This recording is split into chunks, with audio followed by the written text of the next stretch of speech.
En nuestros tiempos modernos, matar no es una estrategia ventajosa. David Buss. ¿Son obra de psicópatas la mayoría de asesinatos que ocurren entre seres humanos? ¿Llevamos todos un instinto asesino? ¿Somos cada vez más violentos o nuestras sociedades van hacia una pacificación progresiva? Hay actualmente varios expertos que investigan los orígenes y la composición del impulso homicida del ser humano. Uno de ellos, el psicólogo evolutivo David Buss, asistió en Puebla, México, junto a varias decenas de otros científicos y pensadores, a unas intensas y fascinantes jornadas dedicadas a la ciencia y a las ideas. Era la Ciudad de las Ideas, el más importante evento de Latinoamérica acerca de nuestra situación en el mundo a la luz de las ciencias.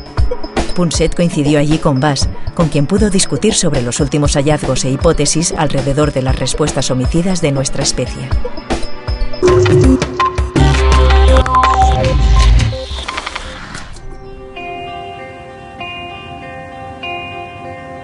Cierren los ojos un instante y piensen si alguna vez han contemplado la posibilidad, agárrense bien, la posibilidad de asesinar a alguien.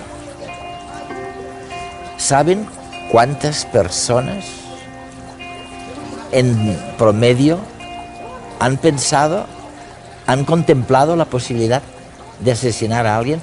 Más de un 90% de los hombres y un 84% de las mujeres. Me gustaría que nos confirmaras estos datos. Pero lo que me interesaría es que expliques a nuestra audiencia por qué crees que matamos para sobrevivir.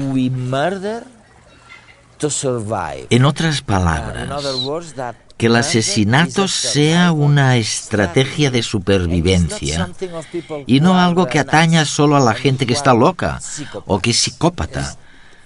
Esto va en serio, ¿no? Sí. Lo que yo propongo es una teoría muy radical. Pero quizá hay que explicar su origen, el origen parcial de la misma. Impartía una clase sobre la naturaleza humana y para una de las clases decidí elaborar un cuestionario donde les preguntaba a los alumnos: ¿has pensado alguna vez en matar a alguien? Simplemente marca sí o no. Si la respuesta es sí, dime por qué. ¿Qué es lo que te ha llevado a este pensamiento? ¿Qué método has pensado utilizar para matar a esa persona? ¿Qué te ha frenado? Es decir, ¿por qué no has matado a esa persona? ¿Qué podría haber cambiado para que decidieras matarla? Era una clase pequeña, de unos 25 o 30 estudiantes universitarios. Al regresar a mi despacho, me quedé boquiabierto al descubrir cuántos de mis estudiantes habían pensado en matar, la gran mayoría de ellos. En estudios posteriores, con más de 5.000 personas, descubrimos que el 91% de los hombres y el 84% de las mujeres. Pero lo que más me sorprendió... Distintos. Sí. Lo que más me sorprendió no fueron los porcentajes, sino la intensidad de las fantasías homicidas de la gente. Esto fue lo que me hizo pensar en por qué la gente alberga estas fantasías homicidas. Elaboramos un informe que llamamos la teoría de la respuesta homicida. Esta teoría dice que en la fría y calculadora lógica de la evolución, a veces es ventajoso matar. Se solía creer que los humanos eran la única especie que mataba a miembros de su propia especie.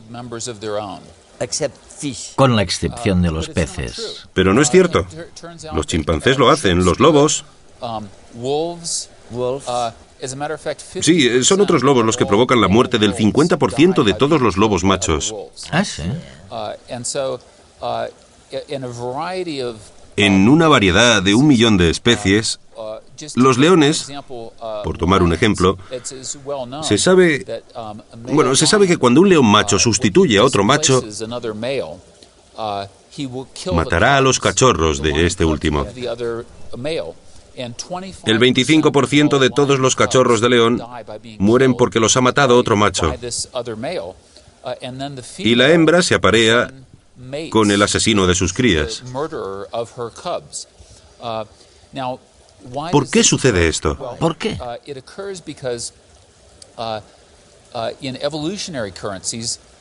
Ocurre porque esas crías son el fruto de un macho rival.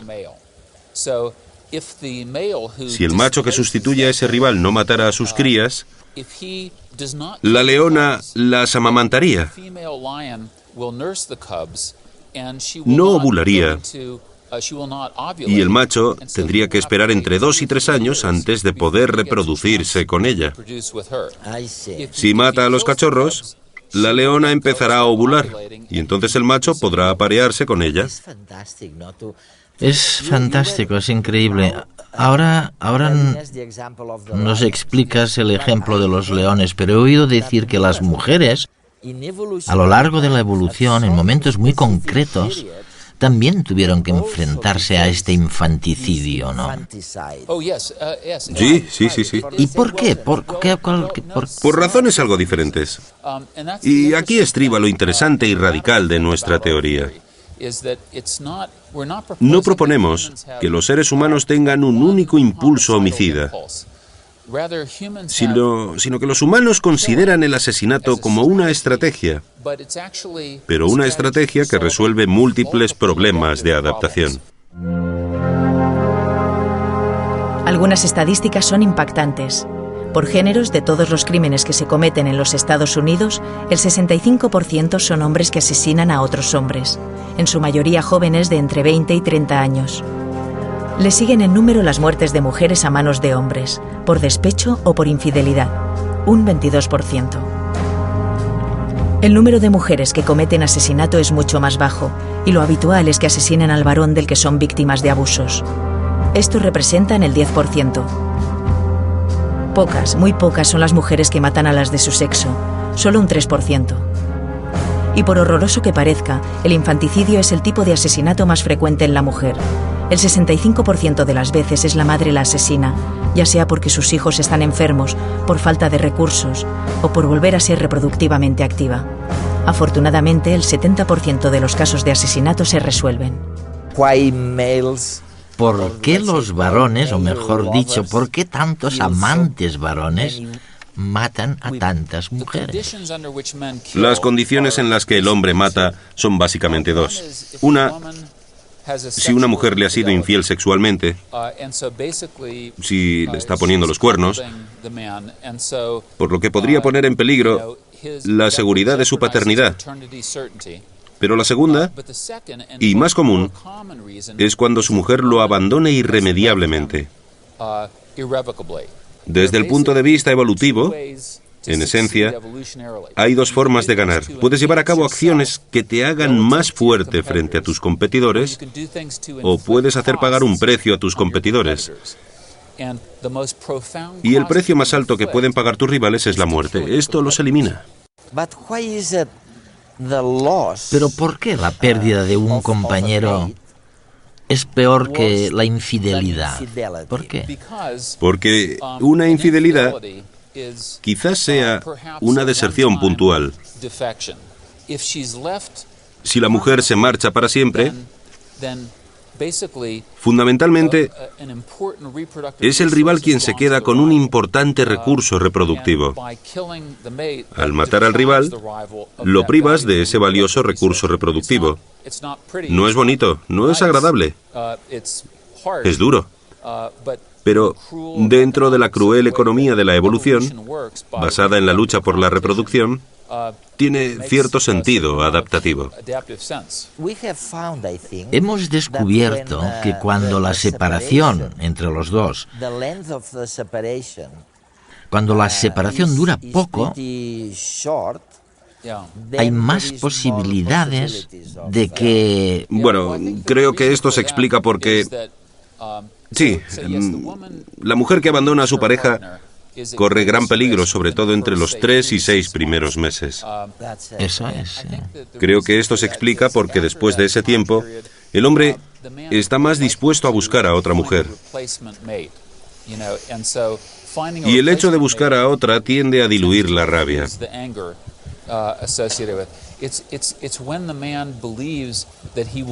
Cuando el hombre cree que no podrá encontrar jamás a una mujer que pueda reemplazar a su actual compañera, es cuando se vuelve homicida. Bernat Noel Tifón es profesor de Psicología Criminal en la Universitat Internacional de Catalunya. Bajo su análisis pasan todo tipo de casos, desde las psicopatías hasta los crímenes pasionales. ¿Qué te atraía al principio de la psicología forense?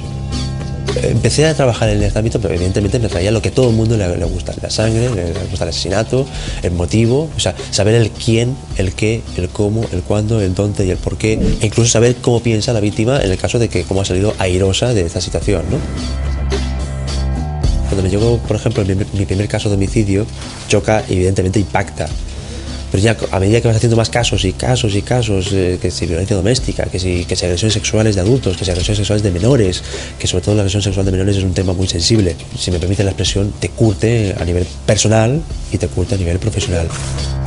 Todos los respetos hacia estas series de televisión y películas de cine, evidentemente, que está muy bien, pero que está bastante lejos de la realidad que nosotros tocamos cada día.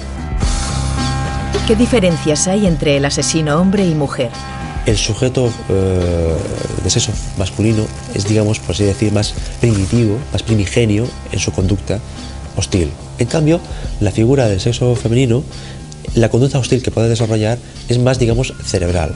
Es o bien por interés, o bien porque de alguna manera, pues, por un ataque de venganza o de rabia, una frustración que haya podido tener con respecto a algún interés que haya tenido por el medio. Hay más asesinos en serie, justamente, de figura masculina, o sea, hombres, y de sexo femenino hay menor índice, pero que también existe, ¿eh? Y justamente las asesinas en serie se mueven justamente, pues, por intereses monetarios, económicos, de patrimonio y de bienes, o bien por justamente, pues, frustraciones amorosas. En cambio, los asesinos en serie de carácter de sexo masculino, siempre es o bien, pues, por placer, pues por trastorno mental, o bien también las parafilias, es decir, por trastornos de la inclinación sexual. ¿Existe un factor genético en el asesino o es consecuencia de su ambiente social? Te voy a explicar el caso más famoso de asesino en serie español, el arropiero, Manuel Delgado Villegas. Manuel Delgado Villegas era un varón que padecía una alteración cromosómica llamada XII. Pues bueno, el sexo femenino tienen el XX a nivel cromosómico y el varón tiene el XY.